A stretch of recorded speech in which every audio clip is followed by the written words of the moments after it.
Hello everyone, we are Group 2 and today we're excited to present our project, the Zeyton expansion challenge developed throughout the value creation wheel methodology. Our goal was to design a comprehensive international expansion strategy that addresses Zeyton's current challenges and sets a clear path for sustainable growth. Zeyton is facing strict EU regulation that are delaying its ability to commercialize its hydroxytyrosol products, and these high compliance costs and uncertainties threaten early markets entry and risk stagnation if a faster market is not found. And our solution: expand into the US, where regulation are faster and GRAS certification enables quicker commercializations. We identified top partners. Now food for supplements and cosmetic solution for beauty, and created a fallback plan if they don't fit. The required resources are clear: 5 full-time employees, 50,000 euros for sales support, and a phased timeline to scale operation within 2 years. To tackle Zayton's challenges systematically, we applied the VCW method, a structured framework that involves stakeholders in every key decision. First, we identified the problem and resources. Then we generated and refined ideas, selected criteria, and ranked solution. Finally, we designed an action plan, ensuring the chosen solution is feasible and aligned with both company needs and stakeholder inputs. Our project was developed by a diverse international team: myself, Alessandro Finocchi, alongside Gao Yan, Ines Batista Santos, and Søren Jan Zitzesberger.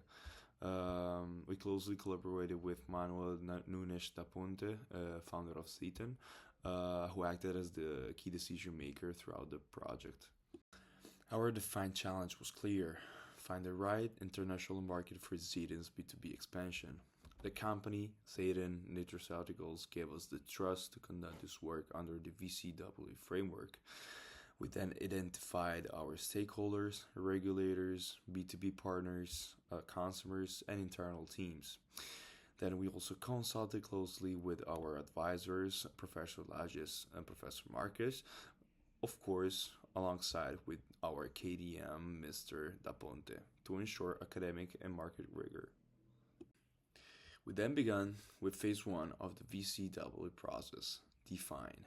In this phase, we clarified the diagnostics, strict EU regulation. We're creating a bottleneck. We then clearly articulated the challenge and set the expected KPIs, secure partnership, conduct market feasibility studies, and ensure operational readiness by Q3 2025. Okay, Zeyton is a Portuguese biotech company founded at Nova University, Lisbon in 2013. It produces high purity hydroxytyrosol from olives throughout a patent eco-friendly process with products like Zeyton's 5 and Zeyton 6 powder. And currently the company generates about 300,000 in revenue and 9,000 in net profit annually, with production capacity available to scale further. Our next goals are clear: secure 6 new partnerships, conduct feasibility studies in 5 markets, and have the business fully operational internationally by Q3 2025. Hydroxytyrosol is a natural polyphenol found in olives, recognized as one of the most powerful antioxidants with high bioavailability and strong protection against oxidative stress. Zeyton produces it sustainably using a water-based extraction method that avoids synthetic additives and ensures full traceability. The proven benefits are significant: antioxidative power and anti-inflammatory effects for immune balance, and support for heart and skin health. These companies shown here are not current partners, but strong examples of potential collaborators already using hydroxytyrosol or similar ingredients in these markets. Wally and Dermo partners focus on antioxidant-rich skincare, Butter develops natural wellness supplements, and Dogoteca, EMA's line, and NBG use plant-based actives in pet health. DKSH, Cambridge Commodities, and BLT help scale high-value ingredients. And these players reflect the commercial potential of hydroxytyrosol and the kind of partners Zeyton aims to engage. Zeyton faces competition from major players across 3 continents. In Asia, companies like Andy Biotech and Chang's Sunfu dominate with plant extracts. In Europe, leaders such as Anatic from Spain and Indena from Italy focus on natural and clinical grade botanical ingredients. And in North America, firms like Biobotanica and ADM Botanicals serve global markets. This global spread highlights both the scale of opportunity and the need for a strong differentiated strategy. Looking at Zeytin's SWOT analysis, we see strong innovation with a patented, eco-friendly process and multiple applications. There's a clear opportunity from growing demand for functional ingredients and potential partnerships beyond Europe. However, weaknesses like limited financial power and slow EU regulation could delay growth. Competition and regulatory risk also demand a fast and strategic expansion plan. The climate context supports Zeytin's eco-friendly production, backed by EU sustainability policies. Technological advantages like patented membrane filtration give a competitive edge. However, economic downturns may impact demand. Environmentally, sustainability regulation favors Zeytin's. Socially, rising health awareness boosts opportunity, and legally, compliance with international standards remains essential. Our TOWS analysis highlights the path forward. We must build B2B partnerships, gain EFSA approvals, and enter less regulated sectors like pet food and cosmetics. By promoting hydroxytyrosol's health benefits and our sustainable process, Zeytin can scale revenues, reduce EU dependency, and strengthen its competitive edge. Let's now dive deep inside the challenge part. Zeytin's main challenge lies in limited internal regulatory expertise and the high cost of EU compliance and direct-to-consumer marketing. These financial strains are made worse by the risk of delays, which could cause us to lose early market share and investor confidence. At the same time, there's a strong motivation to unlock growth by expanding into new international markets that offers lower regulatory barriers and high B2B potential. Overcoming these obstacles will be crucial for Zeytin's next stage of development. Zeytin, as we've seen before, faces strict and expensive EU food regulation that complicate market entry. To grow, we must find a new international market where regulatory barriers are lower. And if we don't solve this, Zeytin risks stagnation, dissatisfied shareholder, and missed early market opportunities. Access to stakeholder, regulators, B2B partners, and distributors is critical to navigate legal hurdles and secure commercializations. Using the VCW process, we will engage experts to refine market selection and validate feasibility, ensuring our expansion is both strategic and achievable.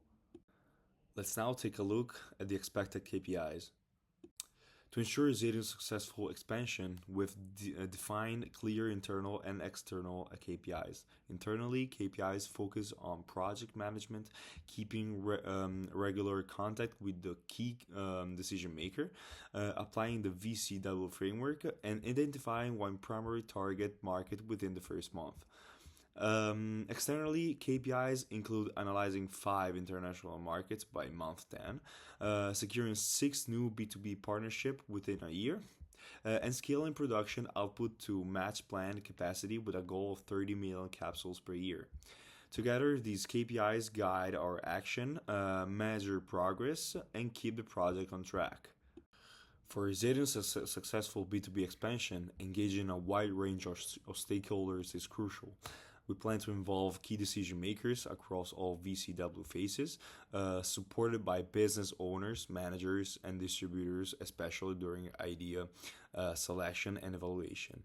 The largest group, distributors and business partners, ensures wide market access, while shareholders, competitors, and government entities are consulted during the analysis. This diverse engagement guarantees informed decisions, regulatory alignment, and faster market entry. Moving on to phase 2. To select the best international market for Zeyton, our first step included every country on Earth. Our KDM also supported this idea generation approach to consider all countries as potential expansion markets without predefined constraints. In the criteria generation phase, we used 3 methods and incorporated primary and secondary information. 6 filters were generated through brainwriting, 11 from brainstorming, and 17 from AI. In total, 38 criteria were generated through our methodology. To purify the criteria, we applied the poker method and refined criteria into 4 groups: keep, review, multiply, and kill, prioritizing economically strong, low-barrier, consumer-ready countries while excluding impractical or low-priority options. As a result, 13 filters were killed and ended with 26. In phase 3, our KDM opts for an exploratory approach and decided to keep all 193 countries when selecting ideas. Then, together with our KDM, we selected criteria across 4 dimensions for sequential assessment. In the first threshold, we have 5 exclusion criteria, including political status, population, national income, ease of doing business, and distance from Portugal. Politically unstable and economically unviable countries will be first eliminated. Then we have 3 qualitative thresholds. For macro and micro view, we measured business viability, economic strength, and accessibility using filters like market size, business environment, and trade barriers. For the secondary qualitative level, we measured market-specific insights, such as regulatory feasibility and competitive landscape via online data. Finally, for the primary qualitative threshold, we explored real-world conditions and assessed whether Zeyton's value proposition would attract strategic partnerships. Finally, in phase 3C, with Zeyton, we ranked and weighed criteria within each phase based on their specific relevance. In the first threshold, we used a binary scoring method, 0 for fail and 1 for pass. Only countries that meet all criteria in the first threshold can pass. In the following 3 thresholds, a scoring model was developed for further multi-criteria decision analysis. We assigned weights to each criteria we selected, and will calculate the total score for each country in the next steps. Now that we have ranked and filtered all potential markets together with our KDM, we enter phase 4 of the value creation wheel, the phase narrow, which marks the transition from broad analysis to concrete decisions. In this phase, we apply the value creation funnel to identify and evaluate strategic options for expansion. We also define the partnership concept and build a foundation for a go-to-market prototype. Out of the 193 countries initially assessed, the United States ranked highest in our multi-criteria evaluation. This is mainly due to its large supplement and cosmetic market, strong demand for natural antioxidants, and importantly, a more accessible regulatory path for ingredients like hydroxyzole. The US combines high commercial potential with low regulatory barriers, making it the most attractive focus for Zeyton in this phase. Before we go deeper in each phase, let's talk more about the methodology. Together with our KDM, we agreed on an explanatory approach, bottom up, starting with all 993 countries. To manage this complexity, we used a sequential assessment, narrowing down the method. At each stage, countries were filtered out if they didn't meet the criteria, which allowed us to focus time and resources only on the most relevant ones. This approach ensured that we approached the experts later on with a credible shortlist of just 9 countries, which significantly improved the quality of insights we received. Let's jump in the first phase of our value creation funnel, the threshold phase. In this first step, we applied hard exclusion criteria, or thresholds, to reduce the country list.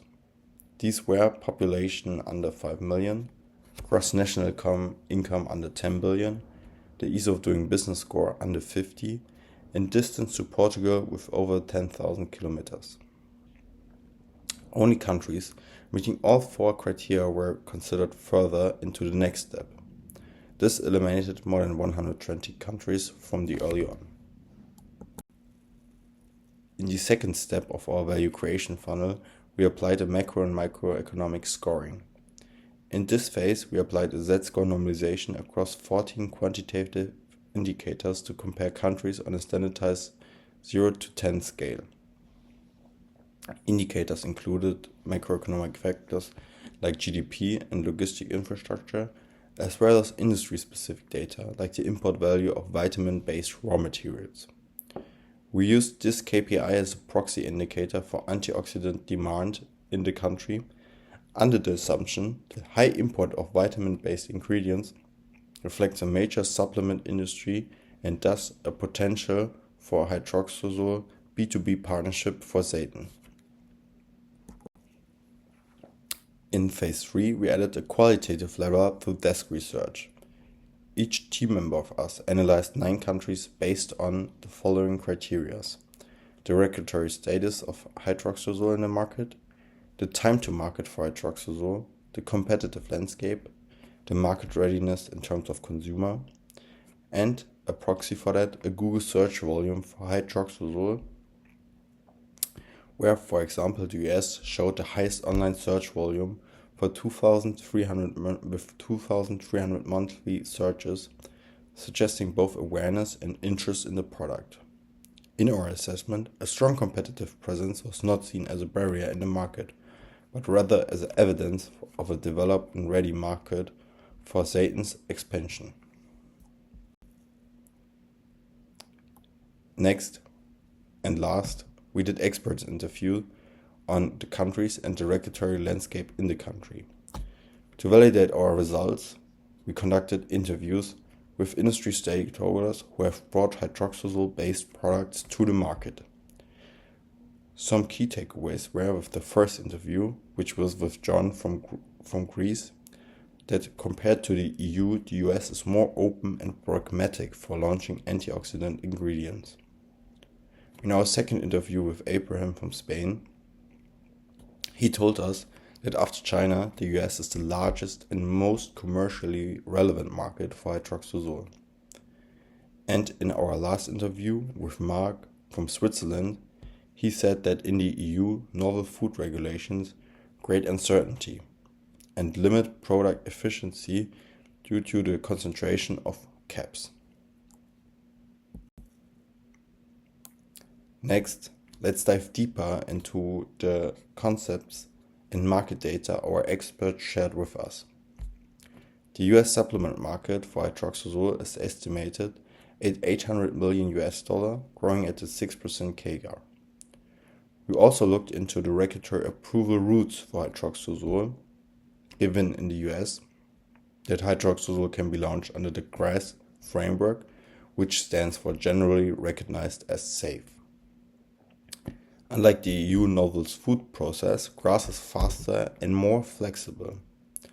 Zeyton can pursue a self-affirmed GRAS using existing safety data, which reduce the regulatory lead time to just 3 to 6 months. For cosmetics, there's no pre-market approval required, only compliance with FDA labeling and safety standards. Hydroxyzole can be positioned as a botanical antioxidant with claims like anti-aging or skin protection. So overall, the US offers the most commercially viable and regulatory-friendly entry point for Zeyton. Now let's move on with Phase 4B, concept and value proposition. Together with our KDM and the input from the experts, we focused on two use cases that we consistently mentioned as the most promising use cases for hydroxyzole. First, dietary supplements, and second, cosmetics and beauty. For each use case, we identified 10 potential B2B partnerships, including private label manufacturers and well-known health brands. But before we identified the right international partners, we took a step back and we decided, instead of narrowing down geographically, we focus on use case and partner profile, targeting B2B players in the whole US. And we did this for the following three reasons. First, the regulatory approval is at federal level in the US. The GRAS certification is issued nationally and not state by state. Therefore, focusing on just one state offers no regulatory advantage. Second, our entry is B2B driven and not locally fragmented, targeting business partners, not end consumers, and their distribution channels like retail, partnerships, online platform, B2C brand stores are not limited to individual states. And third, narrowing down to one state reduces the flexibility for Zeyton. Limiting the focus to a specific state would exclude potentially valuable partners based elsewhere. Next, let's look at the partners we identified and moving down to the partner concept. Together with our KDM and the input from the experts, we focused on two use cases that were consistently mentioned, as we said, dietary supplements and cosmetics beauty. And for each use case, we identified 10 potential B2B partnerships, including private label manufacturers and well-known health brands. Then, to narrow down the list of potential partners, we developed a second value creation funnel, again involving our KDM. This time we assessed partners based on the strategic fit for Zeyton, the regulatory readiness of the partner, the market reach of the partner, and the ease of entry of the partner. And as a result, Now Foods was selected as the best partner for the supplement use case, and Cosmetic Solutions emerged as the most promising in the cosmetics segment. Next, we move on to the prototype phase, phase 4C. Let's first look at the partner profiles. And to get an even better understanding on those two partners, we built company profiles. Now Foods is based in Bloomingdale, Illinois, and is a leading US manufacturer of natural health products, including supplements, essential oils, or natural foods, and their experience with GRAS submissions and are active across multiple distribution channels. Cosmetic Solution is based in Florida and is a private label manufacturer specializing in skincare and personal care. They already use hydroxyzole in some formulations and are fully compliant with FDA cosmetic regulations. Now, let's look at the partnership roadmap. To make these partnerships actionable, we developed a 5-step implementation roadmap. This is first to prepare outreach materials, including customized pitch decks for each target partner. Second, Zeyton should initiate the contact via email or LinkedIn with their key decision makers. Third, validate the partnership fit by running small pilot projects or co-development trials.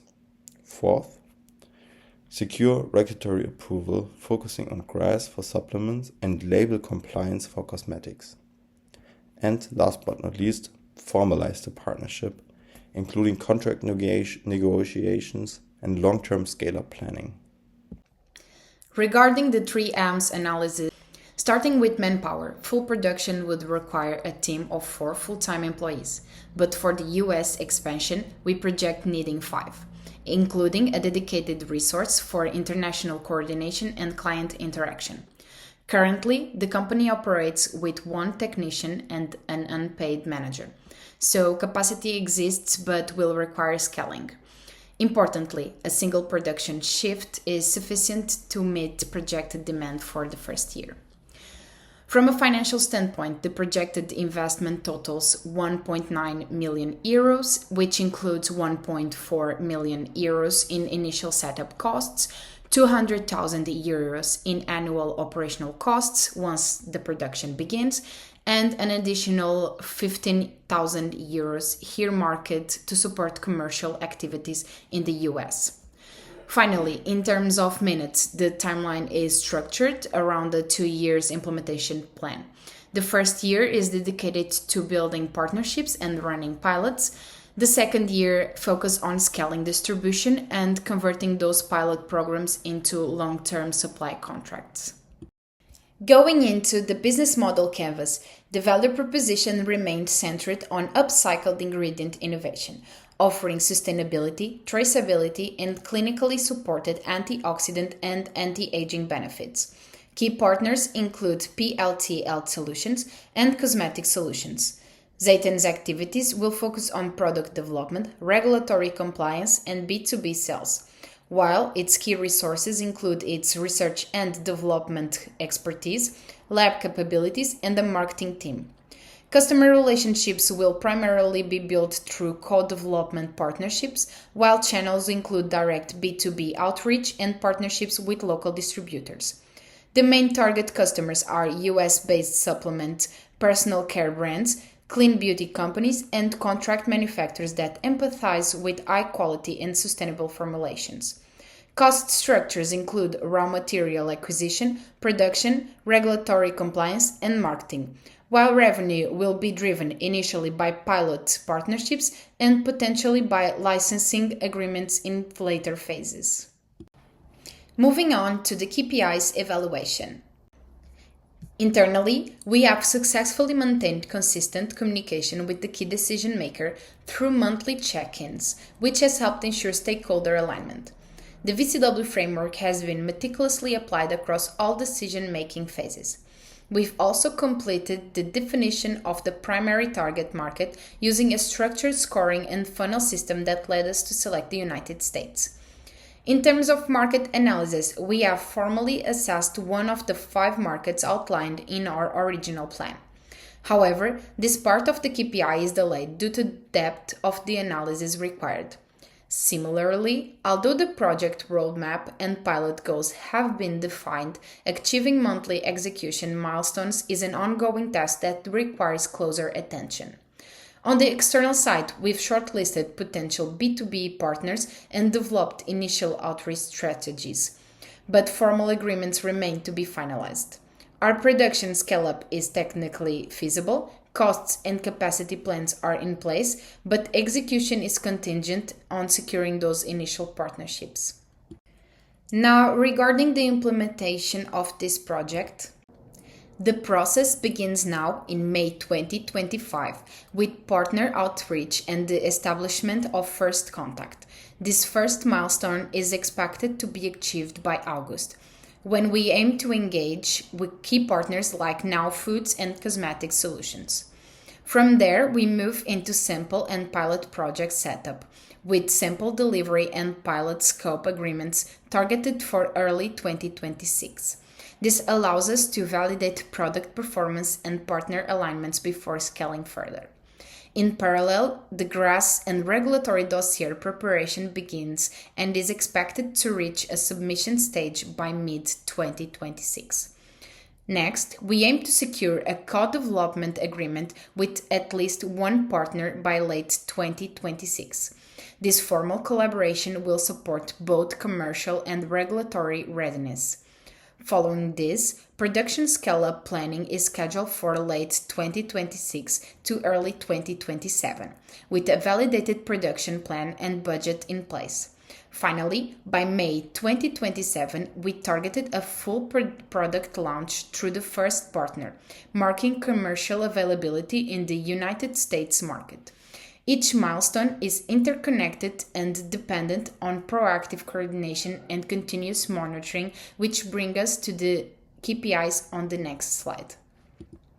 To ensure Zeyton stays on track and evaluates progress effectively, we propose tracking 3 key categories of KPIs: strategic, operational, and commercial. Under strategic KPIs, our goal is to sign at least one agreement within 12 months. Partner retention and engagement will also be measured through biannual check-ins. This ensures we are not just building partnerships but sustaining them long-term. The operational KPIs focus on agility and compliance. We aim for a sample-to-feedback cycle of less than 4 weeks, which is critical for momentum and trust with partners. On the regulatory side, milestones such as GRAS dossier submissions will be monitored to ensure alignment with our market entry timeline. On the commercial side, revenue forecast from each partner will be updated quarterly to track financial potential. Additionally, we will measure cost to serve efficiency to confirm that operations stay within budget. To manage risks, we've also defined 2 contingency triggers. Trigger 1 is activated if Now Foods or Cosmetic Solutions decline, sending us back to partner re-evaluation, and Trigger 2 applies if no suitable partner is found among the top 3 candidates, requiring a new market selection. In conclusion, looking ahead, the next challenge for Zeyton is securing long-term and scalable relationships. This is crucial because pilots and initial launches often remain short-term. Without strong, committed partners, market entry can stall. Additionally, scaling requires aligned incentives, shared investments, and formal agreements. GRAS status and sustainable revenue depend on multi-year commitments from key players. So identifying the right partners become a top priority. As a follow-up, we recommend defining criteria for long-term partner potential, including scalability, strategic fit, and past performance, exploring new categories of partners, such as global contract manufacturers or licensing agencies, and lastly, building partnerships models that encourage long-term value creation, whether through exclusivity, joint research and development, or revenue-sharing structures. By addressing these areas, Zeyton can not only enter the US market, but remain competitive and scalable in the long term. Moving on to the lessons learned, one of the most significant was the critical importance of precisely identifying the core issue at hand. In the early stages of the project, time was dedicated to understanding Zeyton's internal and external context. Another major takeaway was the necessity of continuous stakeholder involvement across all stages of the process. Engaging with internal stakeholders allowed for an in-depth understanding of operational realities, while feedback from external experts ensured that our assumptions about market conditions and regulatory frameworks were grounded. In parallel, the project reinforced the value of deep contextual research. Understanding the background of the problem required triangulating information from internal documentation, industry reports, academic literature, and experts' interviews. An additional insight was the need for flexibility when applying the VCW framework. Although the methodology provides a structured process, real-world scenarios often require adaptive thinking. As new data emerged, the team adjusted weights and filters. And finally, the experience highlighted the importance of balancing creativity with feasibility. Before finalizing our proposal, we presented the full VCW roadmap to our key decision maker. His feedback can be summarized in 3 dimensions. First, on actionability. Our key decision maker confirmed that the plan has already been shared with the board and was judged mature enough to move forward to the exploration phase. In other words, top management sees the recommendation as concrete and ready to test. Second, on value. He highlighted that the strategic shortlist of the United States partners and the step-by-step market entry funnel are particularly useful because they translate abstract opportunities into an immediately workable agenda for the commercial team. Third, on feasibility. While the concept is attractive, he reminded us that gaining the attention of Tier 1 partners will require persistence and, in his words, a degree of timing and luck. This underscores the need for a flexible outreach strategy and a well-prepared backup list. His closing remark was an invitation to meet in person at Nova SBE to discuss the next steps.